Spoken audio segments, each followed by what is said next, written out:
¿Qué tal? Me da mucho gusto saludarlos y espero que se encuentren todos muy bien. Esta es nuestra meditación correspondiente al 7 de agosto, día miércoles 7 de agosto. Yo soy el pastor Rafael Pola. Esta es la serie de meditaciones tapa a tapa. Como ustedes saben, tiene como propósito que leamos juntos la Biblia en un año, de Génesis hasta Apocalipsis. Todos sean muy bienvenidos. Hoy consideramos un pasaje importante de Esdras en el que se logra reconstruir los cimientos del templo.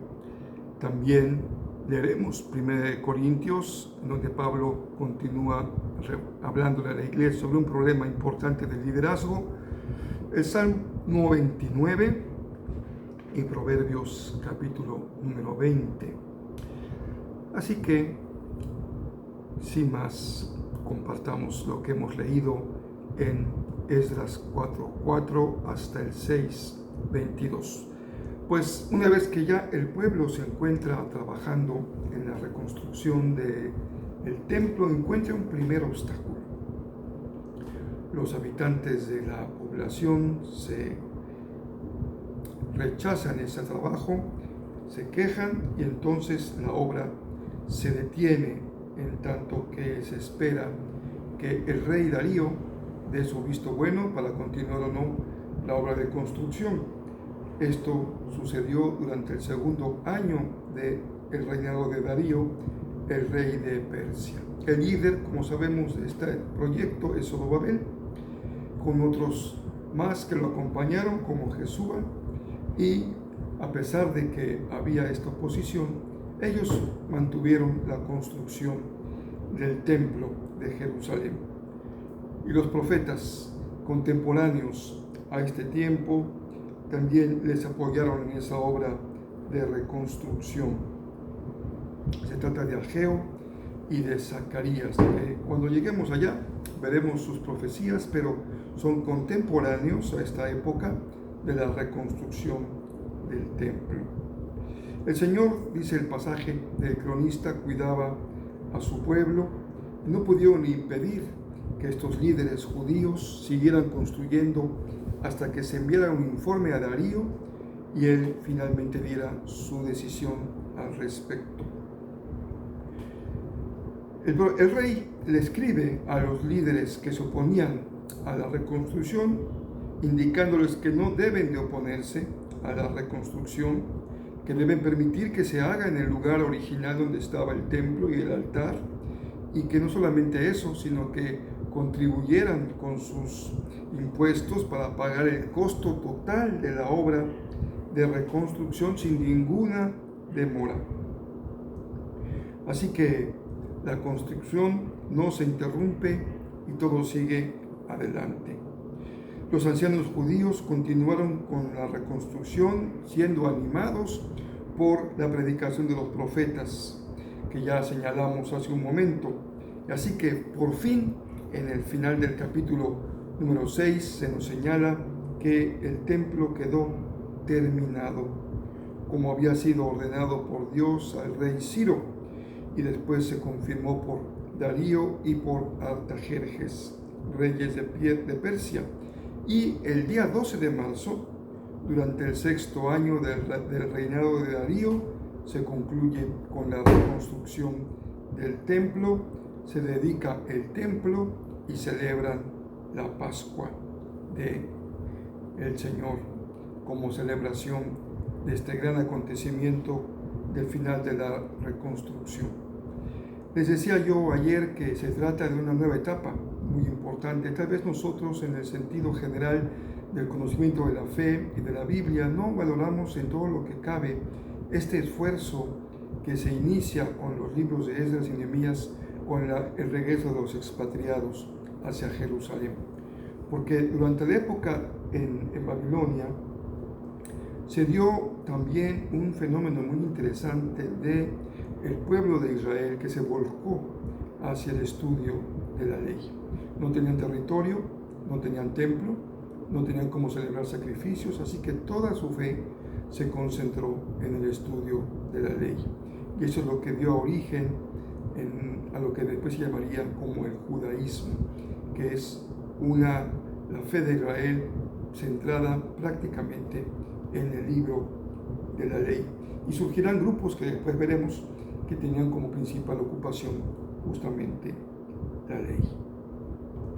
Pablo continúa en 1 Corintios 3, 5 al 23, hablándole a la iglesia acerca de lo insano que es que haya rivalidades de liderazgo en la iglesia.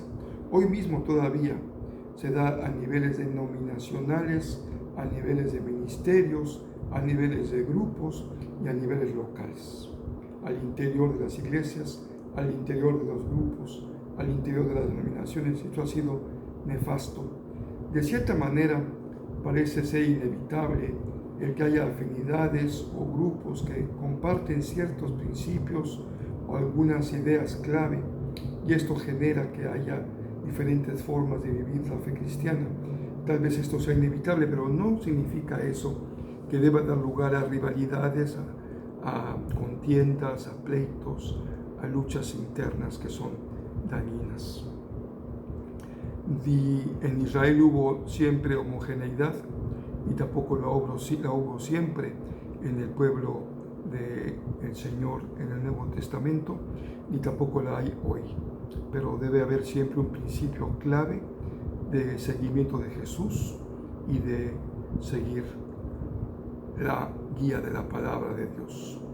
Aunque a la hora de leer la Biblia e interpretarla hay diferencias, pues estas deben ser consideradas, evaluadas, conversadas, señaladas, y en algunos casos cuando parece que es inconmensurable una posición frente a otra, pues respetar las diferencias que hubiera.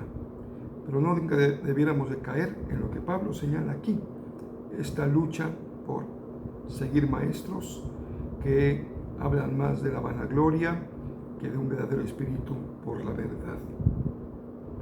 Dice Pablo mismo: ¿quién soy yo? No soy más que un siervo de Dios. Somos instrumentos que Él usó para que ustedes conozcan la palabra y creyeran en la buena noticia. Esto es importantísimo, porque lo que debe de regir es la buena nueva, el anuncio del Evangelio. Habrá diferencias ya de carácter particular, pero el anuncio del Evangelio es la clave. En eso debe estar todo el pueblo de Dios unido, anunciando las buenas nuevas de salvación. Los corintios, dice Pablo, ellos mismos por el Espíritu Santo han sido hechos un templo de Dios. Este templo se ha construido sobre una base, la base de Jesucristo. Él es la piedra angular, y hay algunas columnas que son los apóstoles. Ellos han sido fieles a lo que el Señor les enseñó, lo han transmitido a la iglesia, y por eso hoy creemos que no hay este ministerio apostólico como lo hubo en el tiempo de la iglesia primitiva, porque a ella les tocó justamente poner las columnas básicas de la enseñanza de Jesús. Ellos oyeron la enseñanza de Jesús, excepto Pablo, que no lo conoció como los demás apóstoles o discípulos, pero lo que ellos oyeron lo pusieron por escrito y se convirtió en la base fundamental del cristianismo. Por eso es que todo lo que viene después de que el canon se ha cerrado no es más que tratar de comprender e interpretar y aplicar lo que ya ha sido dicho y ha sido establecido en la base escrituraria de nuestra fe. Así como Israel se convirtió en el pueblo del libro, de la Torá, de la ley, la iglesia cristiana es el pueblo del libro, que es la Biblia, de Génesis a Apocalipsis, leyendo el Antiguo Testamento a la luz de su cumplimiento en Cristo Jesús. Muy bien, pues el salmo que nos toca leer en este día es el Salmo 29, y pues también creo que vale la pena que me permitan leérselos, porque creo que es de mucha edificación para cada uno de ustedes, aunque no haré ya ningún comentario, pero la mera lectura del pasaje es suficiente para edificar nuestros corazones. Honren al Señor, oh seres celestiales, honren al Señor, por su gloria y fortaleza. Vean el paralelismo sintético. Aquí hay una primera frase que se invita a la creación a orar al Señor y se invita a los seres celestes. ¿Qué se agrega en la segunda línea? Una vez más se invita a honrar, pero se agrega algo: por su gloria y por su fortaleza. ¿Qué motiva la adoración del Señor? Su gloria. Es un Dios cuya magnificencia y gloria es evidente por su creación. Y además por su fortaleza, en tanto que es un Dios poderoso, pero también fortaleza como lugar de refugio en el que podemos acudir. Bueno, dije que no había ningún comentario, solamente haré este y ahora sí me sigo. Honren al Señor por la gloria de su nombre.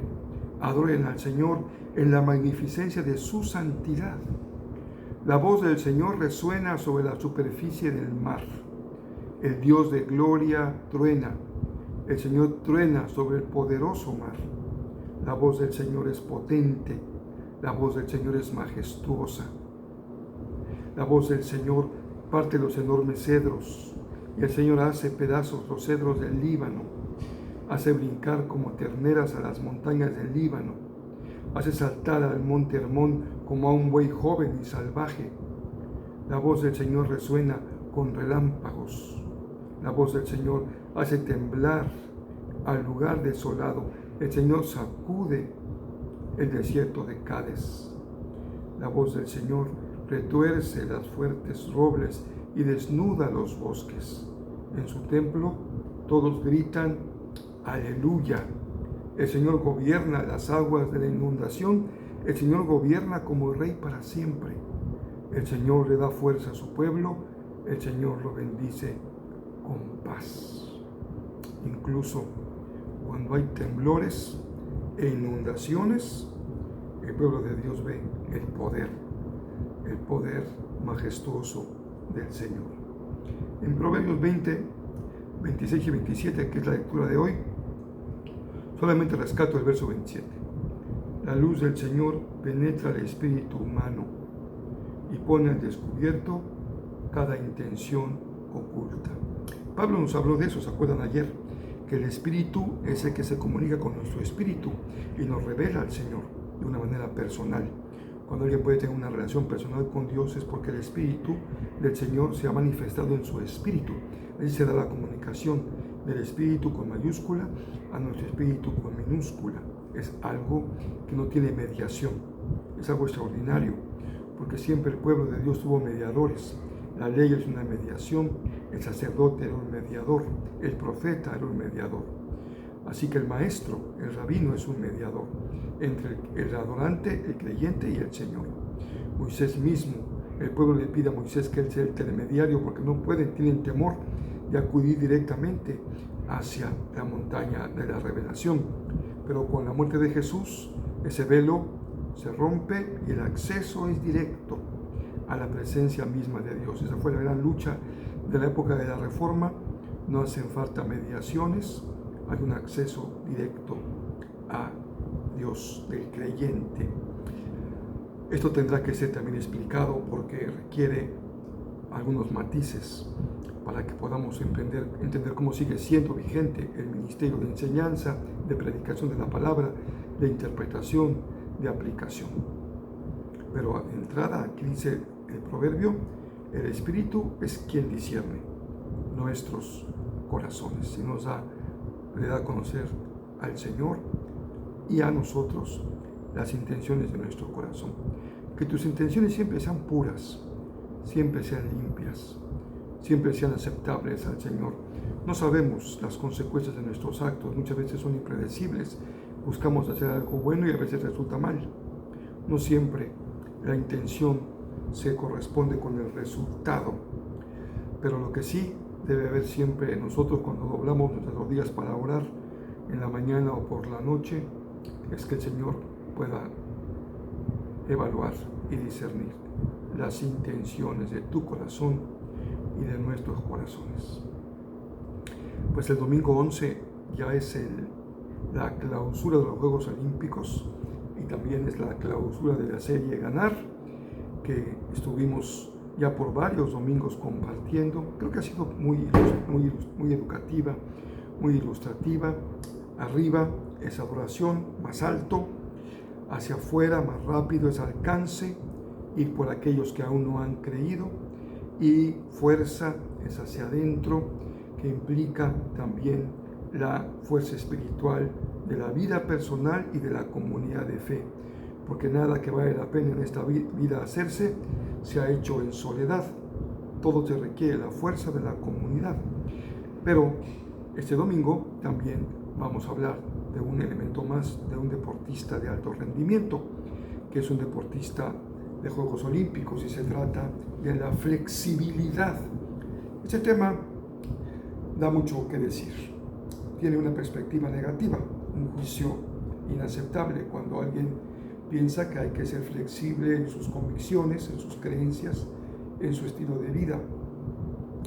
Pero también hay el otro lado, de personas inflexibles, rígidas, fanáticas, que sacrifican todo en aras de una actitud necia, de la que habla mucho Proverbios.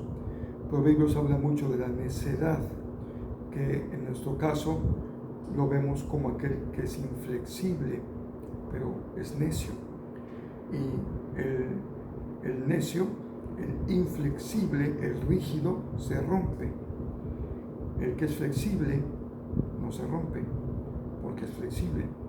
¿Pero flexible en qué? ¿Cómo se aplica eso en nuestra vida cristiana, a nuestra presencia en el mundo, a nuestra vida como comunidad de fe, en un mundo tan pluralista, tan relativista, en donde todo parece valerse? ¿Se tratará de eso, ser flexible? Bueno, el Señor nos va a guiar y a instruir este próximo domingo a las 10 y a las 6.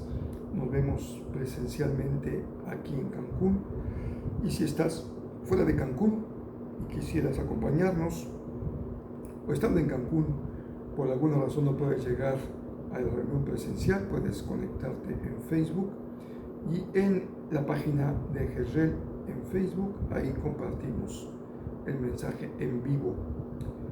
De la misma manera, si por alguna razón no puedes estar a la hora en que se transmite en vivo, tan luego termina la transmisión, unos 2-3 minutos, ya está disponible el video en streaming. Lo puedes ver en donde tú te encuentres y a la hora en que tú lo puedas hacer. Lo importante es, hermano, hermana querida, amiga, que tú puedas estar conectada con el Señor. Si el Señor ha hecho una obra en ti maravillosa, tocó tu vida, entonces estás adelante de tener comunión con el Señor. Nada te va a estorbar. Vas a buscar la forma de adorarlo, de glorificarlo y de nutrirte con su palabra. Que así sea. Les mando un abrazo muy fuerte. Espero que ya en estos días, tal vez mañana pasado, podamos retomar la transmisión con las ayudas que ponemos de texto y las ayudas de música y de entrada. Por ahora, lo importante es que sigamos en comunicación, en comunión. Les mando un abrazo muy fuerte. Que el Señor les bendiga muy ricamente.